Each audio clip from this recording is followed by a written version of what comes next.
Good afternoon, dear students. In the first video lecture that I am sharing with you all, we are going to study about concept attainment model. But before we start discussing about concept attainment model, we should try to understand what concept is. Concept attainment model is based on the theory given by Brunner. So in this video lecture, I will be focusing on the idea of concept as developed by Brunner. So let's see in detail what Brunner has to say about concept. So according to Brunner,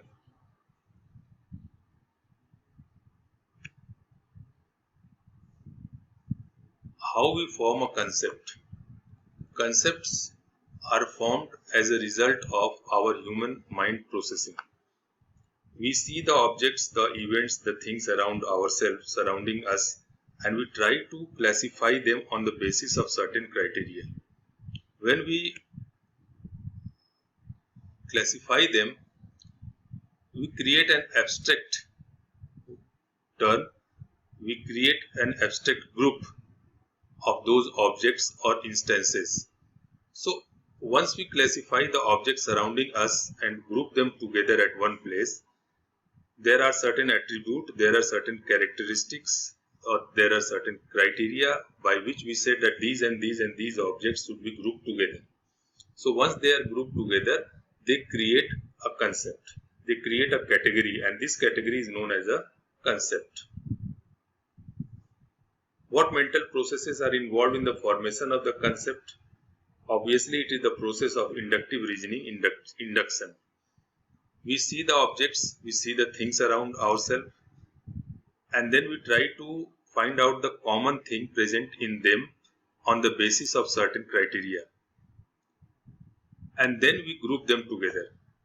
So, grouping the objects, events, things, etc. on the basis of certain criteria, on the basis of certain common features in them, leads to a categorization, and this categorization leads to formation of a concept.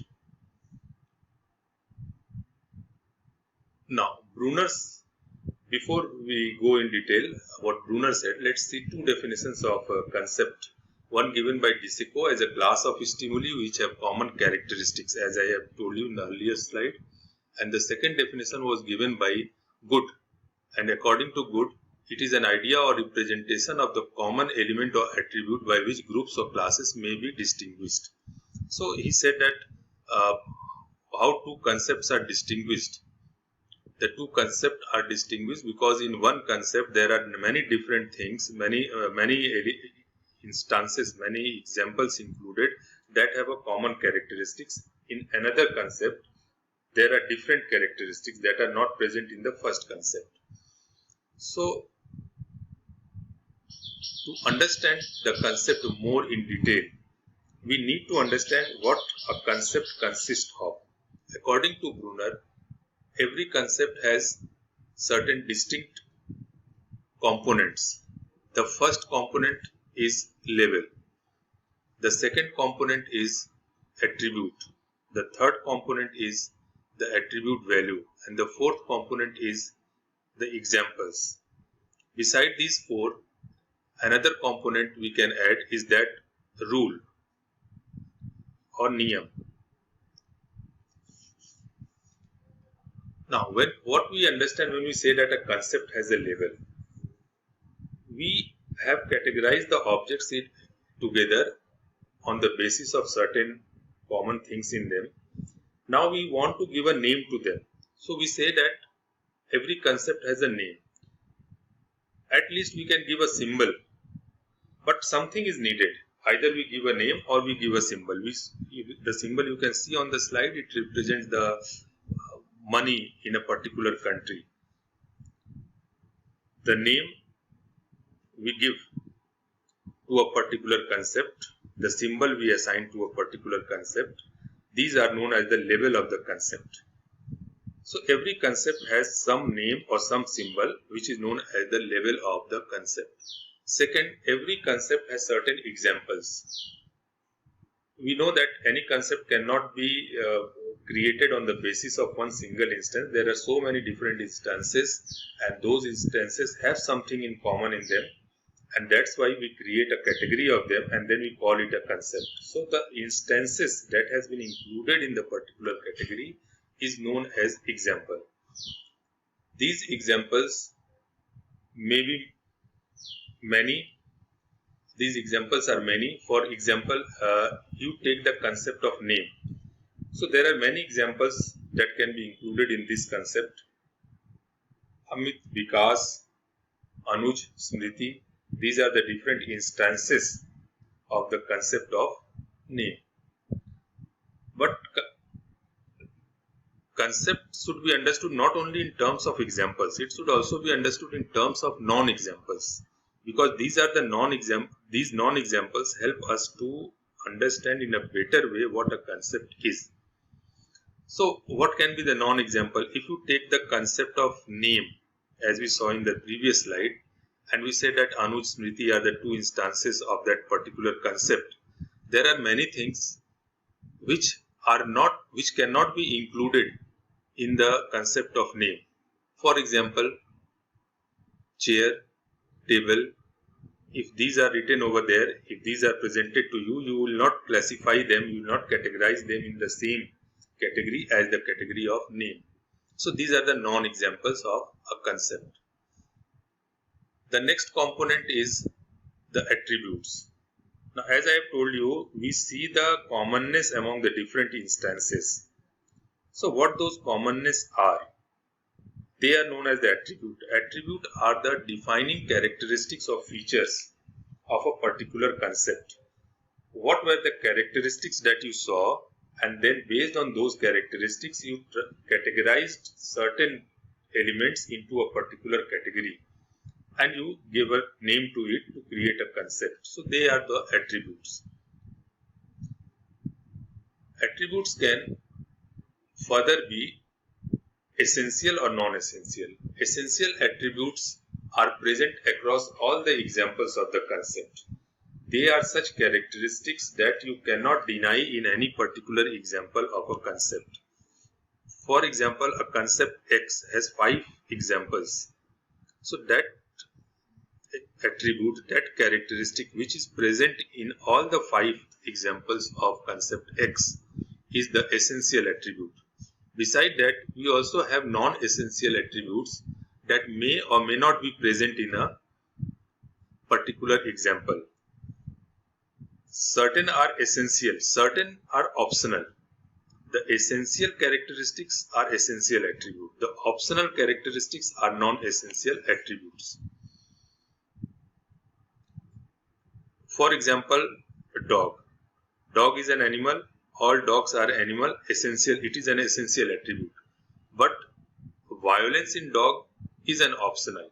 A particular example of the concept of dog may be violent. It may be pet. So that becomes a non-essential attribute in the concept of dog.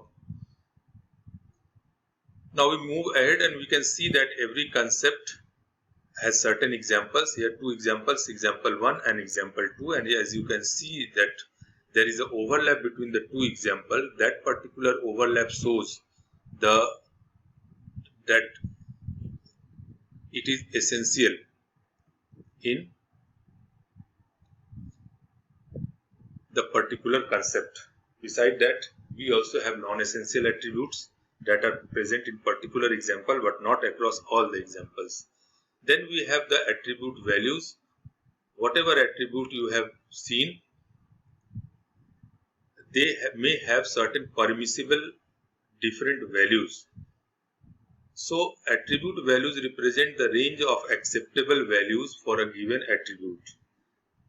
Black or yellow, yellow or red, hot or cold, high or low. So these are the different values that can be given to a particular characteristic, particular attributes. They represent the attribute values. Then we come to the last component, and the last component is the component of rule. किस नियम के तहत हमने objects को categorise किया है, क्या आधार था, उसको हम लोग रूल कहते हैं. More specifically, we can say that rule is a statement of definition. Once you have attained a particular concept, you try to define a concept. How you are going to define a concept? You write a statement about the concept, a defining statement about the concept, and this defining statement of the concept include the name of the concept, the level of the concept, and the essential attributes of the concept. So by combining the essential attributes and the label, we frame a rule, a defining statement for the concept. Brunner further classified concepts into three types: conjunctive, disjunctive, and relational. For Brunner, the conjunctive concepts were those in which the essential attributes, the necessary characteristics, जो आवश्यक विशेषताएं हैं, उनको और शब्द से जोड़ा जाता है. All the essential attributes are linked together, joined together by the word and. For example, a triangle is an object that has three sides, three angles, and a closed figure. When we replace and with or, when we define a concept in a way in which the essential attributes are joined by the word or, we say that it is a disjunctive concept. On the third type of concept is the relational concept, like father, mother, son, in which you get an idea of certain relationship between two objects or two persons. When you say father, you get an idea of relationship between two people. Somebody must be there who is father, somebody must be there who must be child of that father. So without the child, the concept of father does not arise. So it shows certain relationship between them.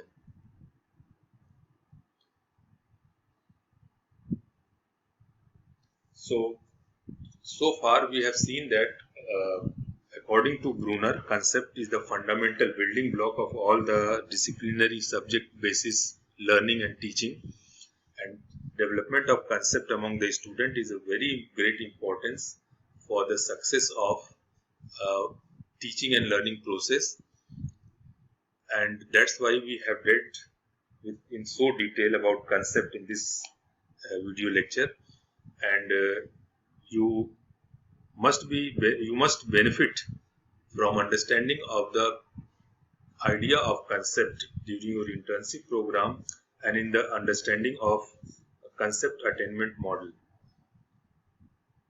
Concept, as told by Brunner, is a human abstraction, is a product of human mind thinking abstractly based on inductive reasoning and the human curiosity to classify the objects, events, and everything around us into different categories. Such categorization helps us in our communication. Every concept has essential components. The components we have discussed were name or label, attribute value, example, and rule. We have studied about the types of concept, the conjunctive and the disjunctive concept, and the relational concept. So with this understanding, we'll try to understand the process by which what are the mental processes that are carried out in our mind when we deal with concepts. So in the next video lecture, we'll try to understand that mental processing, and then in the third video lecture, we'll try to understand the syntax of concept attainment model. So till then, you go through the video lecture. I hope it might help you in understanding the idea of concept. You'll get a better understanding of it. You can also go through the different sources from the net, develop an understanding. Till then, you stay at home and stay safe, and we'll meet with you again in the next lecture with the idea of mental processing of concept in our mind. Thank you.